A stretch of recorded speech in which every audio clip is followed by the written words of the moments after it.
کیا مسئلہ ہے بلوچستان کا جس میں ہم سب دہشت گردی کو برا کہتے ہیں؟ اس بات پہ کوئی دو رائے نہیں ہے. ہم سب کہتے ہیں کہ دہشت گردوں کے ساتھ سخت ہاتھ سے نمٹنا چاہیے اور ہم ساری پارٹیاں اس بات میں متفق ہیں. سر کیا وجہ ہے؟ 70 سال ہو گئے اور میں نے پڑھا یہ ہے کہ یہ 5ویں انسرجنسی ہے بلوچستان میں. 5ویں انسرجنسی ہے اور پہلی انسرجنسی جو میں ایک BBC کی رپورٹ دیکھ رہی تھی اس میں وہ کہتے ہیں کہ پہلی انسرجنسی 1970 میں ہوئی تھی. بلوچستان لبریشن آرمی جو کہ ایک دہشت گرد تنظیم ہے نیشنلی اور انٹرنیشنلی بھی، انہوں نے لیکن 10 اضلاع بلوچستان کے BLA اس نے آپ کو ایک پیغام دیا ہے 26 اگست کو 2006 کی یادداشت انہوں نے آپ کو دلائی ہے. 10 اضلاع میں انہوں نے 20 گھنٹے تک ہماری سیکیورٹی فورسز کو انگیج رکھا، جس میں ہمارے کتنے شہداء ہوئے وہ تو کتنے ہم نے ڈکلیئر کیا اور کتنے ایکچولی ہوئے اس پہ ہمیں سخت افسوس ہے. لیکن سر اس سے زیادہ افسوس اس ڈیمونسٹریشن پہ ہے جو گوادر میں بلوچستان کی بہنیں، بلوچستان کی مائیں، جو کہ بلوچستان ایک ٹرائبل کمیونٹی ہے، وہاں پہ بچیاں نہیں نکلتی. وہ بچیاں کیوں نکلی؟ ان کے کوئی مسائل تھے، ان کے مسائل تھے مسنگ پرسنز کے حوالے سے. تو سر جب ہم یہ ملیو دیکھتے ہیں پاکستان میں اس وقت ہو کیا رہا ہے، پاکستان میں آپ بنو میں چلے جائیں، آپ کڑک میں چلے جائیں، آپ گلگت بلتستان میں جو ہوا چند مہینے پہلے، آزاد کشمیر میں کیا ہوا، پنجاب میں پچھلے سال جس طرح سے پہلی دفعہ پاکستان کی ہسٹری میں خواتین کو اٹھایا گیا، یہ کسی پاکستان کے صوبے میں اس طرح نہیں ہوتا کہ آپ کی پولیس اپنے ہی لوگوں پہ تشدد کرے، اور خاص طور پہ خواتین چادر اور چار دیواری کو آپ جس طرح سے پامال کیا گیا. تو یہ پورے پاکستان میں جو دہشت گردی کی لہر ہر طرف آئی ہوئی ہے، کہیں اسٹیٹ کی طرف سے کہیں لوگوں کی طرف سے، اس میں کچھ مکسڈ میسیجز ہیں. ہر علاقے کا مسئلہ اپنا ہے، فاٹا میں جو ہوا اس کا مسئلہ اپنا ہے، لیکن کیا کوئی سن رہا ہے؟ وہ سورہ بقرہ کی ایک آیت ہے، سمن بکمن امیون فہم لا یرجعون، کہ جو سنتے نہیں ہیں، جن کو نظر نہیں آتا اور جن کو سمجھ نہیں آتی، ان کو کبھی سمجھ نہیں آئے گی. سو مسئلہ کیا ہے؟ کیا ہماری حکومت سن نہیں رہی؟ کیا ہماری جو لوگ ان چیزوں کو دیکھتے ہیں ان کو کیا سمجھ نہیں آ رہی مسائل کیا ہیں؟ کیوں نہیں ہم یہ مسئلے حل کرتے؟ ان مسئلوں کو حل کرنے کی ہمارے پاس پوری طاقت ہے، لیکن کوئی ہمارے اپنے مسائل ہیں، ہم اپنے ذاتی مسائل کی وجہ سے جو ہمارے ملک کے جو اجتماعی مسائل ہیں ان کی طرف ہم اٹینشن ہی نہیں دیتے. آپ بلوچستان کے نوجوان کھڑے ہوئے ہیں، اور نوجوانوں وہ پہاڑیوں سے نہیں آئے ہوئے نوجوان، یہ وہ نوجوان ہیں جو پڑھے لکھے نوجوان ہیں جو نیچے اسکولوں کالجوں سے آئے ہیں، وہ کہہ رہے ہیں ہمارا حق دو. اور سر مزے کی بات تو یہ ہے، آپ کا پریزیڈنٹ، آپ کا چیئرمین سینٹ، آپ کا چیف جسٹس، 4 بڑے بڑے عہدے بلوچ نیشنلز کے پاس تھے. ہم سب پاکستانی ہیں، اور یہ جو ہاؤس آف دا فیڈریشن ہے اس کا مقصد ہی یہ ہے کہ بلوچستان جس کی ٹوٹل آبادی 1 کروڑ ہے، یعنی کہ 24 کروڑ آبادی ملک کا پاکستان، اس میں سے 1 کروڑ آبادی کا پروونس جو آدھا پاکستان ہے زمینی اعتبار سے، اس کے یہاں پہ 1/4 ممبر ہے. اتنی سٹرونگ سینٹ ہے، اتنے زبردست ہمارے ممبر ہیں. تو سر کیا مسئلہ ہے کہ بلوچستان کے مسائل ہمارے لوگ حل نہیں کر سکتے؟ کیا وجہ کیا ہے اس کے اوپر؟ کیا یہاں پر بیٹھے جو ہمارے بلوچ بھائی اور بہنیں جو ابھی بڑی زبردست تقریریں کر کے گئے، اور بارہا بلوچستان کے اوپر ہمارے وہ دنیش بھائی تھے، بڑے زور و شور سے وہ تقریر کرتے، تو کوئی رزلٹ کیوں نہیں نکال پاتے؟ کیا یہ سب لوگ ان کے پاس کوئی طاقت نہیں ہے، ان کے پاس کوئی ایجنسی نہیں ہے؟ کیا وجہ ہے؟ کیا یہ سنسیئر نہیں ہے پاکستان سے؟ کیا پاکستان اور اس کے 4 صوبے پلس 2 صوبے جن کو ہم نے صوبے کا سٹیٹس نہیں دیا ہوا مگر وہ ہیں پاکستان کا حصہ، مثلا 4 صوبے پنجاب، سندھ، بلوچستان، KPK، اور 2 وہ جن کو ہم نے کچھ سمجھا نہیں ہوا، گلگت بلتستان اور آزاد کشمیر، یہ 6 ہیں. ان 6 یہ ہمارے ستیلے ہیں جو پاکستان چلاتے ہیں لوگ، کیا ان کے ستیلے ہیں یہ 6 کے 6 کہ ان کے لوگوں کے مسائل نہیں سنے جاتے؟ اور مسائل بڑی آسانی سے سیٹل ہو سکتے اگر ان لوگوں کو آپ انفراسٹرکچر دیں. بلوچستان میں اس وقت بھی 1 کروڑ آبادی میں سے 30 لاکھ بچے ہیں جو سکولوں میں نہیں ہیں. سر اس کا کیا جواب ہے؟ سر آپ بھی بلوچستان سے، بلوچ جو ہمارے لوگ جو اس وقت حکومت کے مختلف عہدوں پہ ہیں اور چند مہینوں میں بھی رہ چکے ہیں، ہمیشہ بلوچستان کو سیٹیں دی جاتی ہیں کہ جی بلوچستان کا حق ہونا چاہیے. تو کیا کرتے ہیں وہ لوگ بلوچ جو اپنے لوگوں کے لیے؟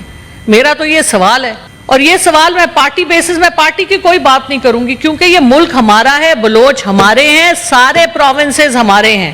آج میں اسی لیے بلوچ کپڑے بھی پہن کے آئی. یونائٹڈ نیشنز کی جو کمیٹی آن ریشل ڈسکریمنیشن ہے اس نے پاکستان کو ایڈوائز کیا ہے کہ آپ ریٹیفائی کریں جو convention on enforced dish appearances ہے, جو مسنگ پرسنز ہیں جن کا بہت بڑا لنک ہے بلوچستان کی جو پرابلم بلوچستان میں چل رہی ہے اور جو اور علاقوں میں بھی پرابلمز چل رہی ہیں. انفورسڈ ڈس اپیئرنسز کی جو ایک اور یونائٹڈ نیشنز نے آپ کو کہا ہے, ہماری حکومت کو کہا ہے کہ آپ اس حوالے سے انویسٹیگیٹ کریں اور پروسیکیوٹ کریں ان لوگوں کو جو اس میں انوالوڈ ہیں.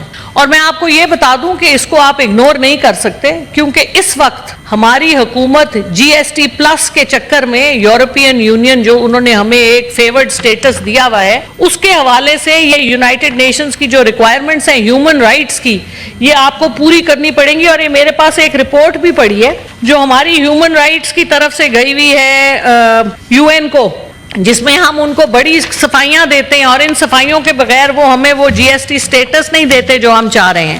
اور وہ ہمارا لٹرلی مذاق بنتا ہے. یہ دیکھیں, یہ اتنی موٹی رپورٹ ہے جو ہمارے یہاں سے افسر لے کے جاتے ہیں جب یہ ایمرجنسی پڑتی ہے کہ ہم نے جواب دینا ہے کیونکہ ہمیں کچھ ڈالر چاہیے کشکول میں.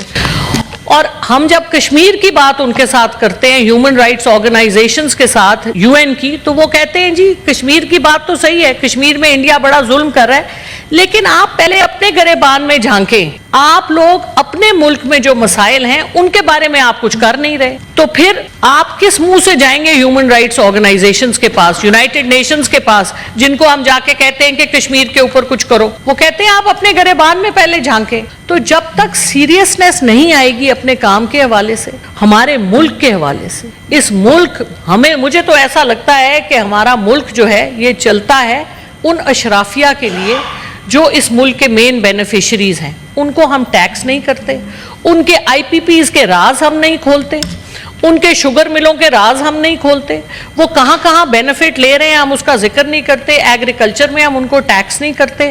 اور جو پاکستان کی 24 کروڑ غریب اور متوسط طبقے کی عوام ہے اس کو ہم ٹیکس کر کے اس کا ایک خون کا ایک ایک قطرہ نچوڑ کے ان اشرافیہ کو ہم سپورٹ کر رہے ہیں.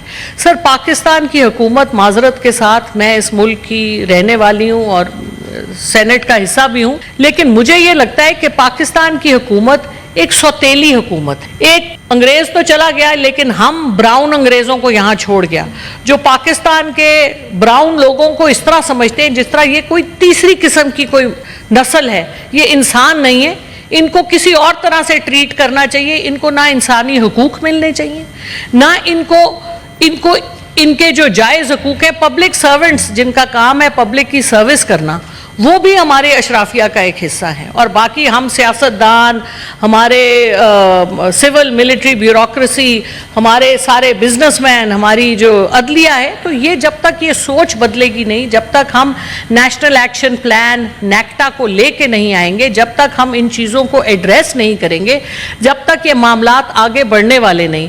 اور یہ جو اس وقت کا جو آپ کی 66%, 68% of Pakistan is below the age of 30, اور یہ 30 سال سے کم کے جو نوجوان ہیں نا, یہ ہم جیسے جو 40 اور 50 سال سے اوپر والے لوگ ہیں نا, ہماری ذہنیت کے نہیں ہیں.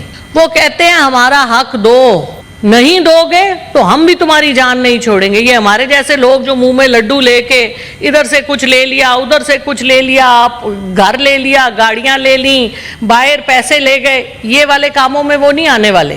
وہ اپنا حصہ لے کے رہیں گے سر. اور جب تک ہم سیریس نہیں ہوں گے ہیومن رائٹس کی, یہ جو ہم نے ساری ٹریٹیز ریٹیفائی کی ہوئی ہیں, ہیومن رائٹس کی وہ ساری ٹریٹیز جو ہم نے ریٹیفائی کی ہوئی ہیں, جن کی رپورٹس ہمیں دینی پڑتی ہیں اور جن کے حوالے سے ہم سے سوال کیے جاتے ہیں ہر بار, اور ہمارے آفیشلز باہر جا کے شرمندہ ہوتے ہیں اور ہم یہاں شرمندہ ہوتے ہیں, تو ہمیں ٹرانسپیرنسی لانی ہوگی, ہمیں سوالوں کے جواب دینے ہوں گے, اور ہماری حکومت کو تھوڑا سا کام کرنا پڑے گا. تو یہ کمیٹی جو کہہ کے گئے ہیں ہمارے لیڈر آف دا ہاؤس, بڑے آنریبل ہیں, لیکن کمیٹیوں سے کام نہیں چلنا. اور سر, ایک آخری بات یہ کہ یہ لوگ جو پرانے طریقے سے حکومتوں کو چلا رہے ہیں, بڑی معذرت کے ساتھ بڑے آنریبل ہیں, ان کا وقت اب ان کے سولوشنز نہ چل رہے ہیں نہ چلیں گے. پاکستان کو آگے لے کے جانا ہے تو دوسرے لوگ لے کے جائیں گے جو پاکستان کے ساتھ سنسیئر ہیں, جن کی نیت صاف ہے, جن کے اپنے ذاتی مفاد ملکی مفاد سے بالاتر نہیں ہیں.